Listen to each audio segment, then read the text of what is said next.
ومن علامات اقتراب الساعة أن تظهر الفتن، أي تتكاثر الأمور الكريهة التي تضر الناس في دينهم ودنياهم من الخيانة والظلم وانتشار المعاصي، ويكثر الهرج وهو القتل، فيكثر قتل الناس بعضهم لبعض ظلما وعدوانا لمجرد هوى النفس وإشباع رغباتها الخبيثة، أو استجابة لبعض الأفكار والآراء الهدامة التي تخدم أعداءهم وهم لا يشعرون.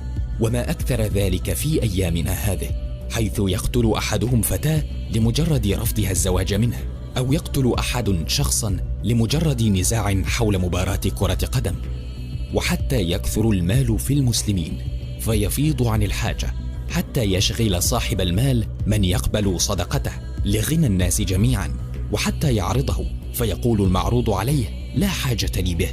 وكذلك من علامات اقتراب الساعة أن يتطاول الناس في البنيان، فكل من يبني بيتا يجعل ارتفاعه أكثر من الآخر.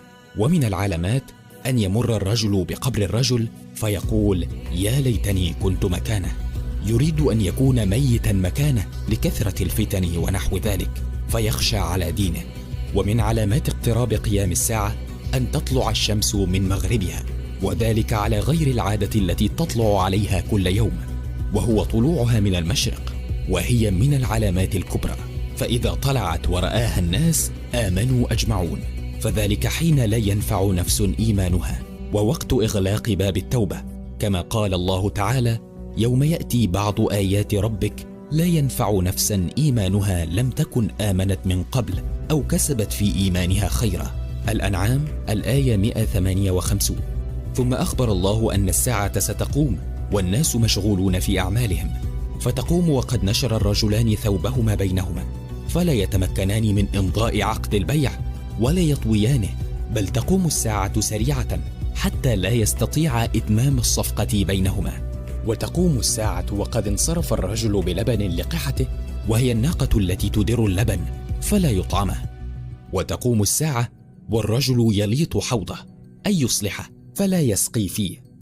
وتقوم الساعة وقد رفع الإنسان اللقمة إلى فمه فلا يطعمها.